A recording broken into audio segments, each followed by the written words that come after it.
I want to share with you that Jesus claims to be God in the Bible, and also that God is clearly distinct from the Allah of the Quran, despite what many people might say. We're going to start in Isaiah chapter 42, verse 8, where it says, I am the Lord, that is my name, and my glory will I not give to another, neither my praise to graven images. Keep that in mind. This is the Lord, Jehovah. If you look at the concordance, you can use the Blue Letter Bible app. You will see that's the phrase used for the Lord here. He's telling you his name. He's telling you he's not sharing his glory. Keep that in mind. 2 chapters later, Isaiah chapter 44, verse 6. Thus saith the Lord, the King of Israel, and his Redeemer, the Lord of hosts. I am the first, and I am the last, and beside me there is no God. Based on what we just read, we know that no one else can claim to be the first and the last, right? Without claiming divinity. But in Revelation 1, which is written by John, you will see this in verse 17. And when I saw him, I fell at his feet as dead, and he laid his right hand upon me, saying unto me, Fear not, I am the first and the last. Who's saying this? Jesus is saying this. Read the rest of the chapter, read the beginning of it, you'll see that Jesus begins speaking. You can also just tell by the red letters, depending on what translation you're in. Verse 18 says, I am he that liveth and was dead, and behold, I am alive forevermore. Amen. And have the keys of hell and of death.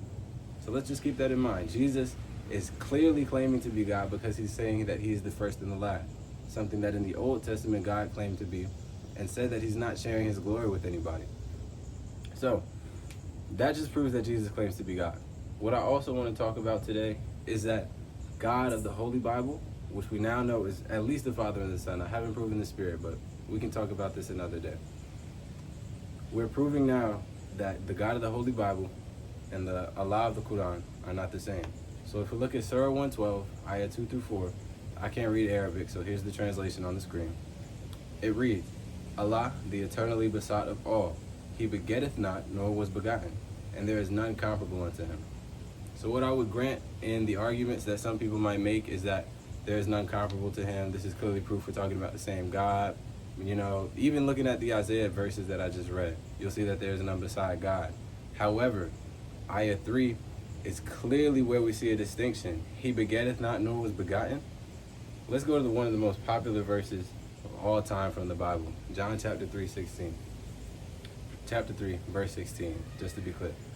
For God so loved the world, that he gave his only begotten Son, that whosoever believeth in him should not perish, but have everlasting life. There's really no need to expound or anything. Here we see that God begets. That's the difference. God of the Holy Bible is not Allah of the Quran. There's no way to reconcile this fact. And we also know that Jesus claims to be God based on Isaiah and Revelation.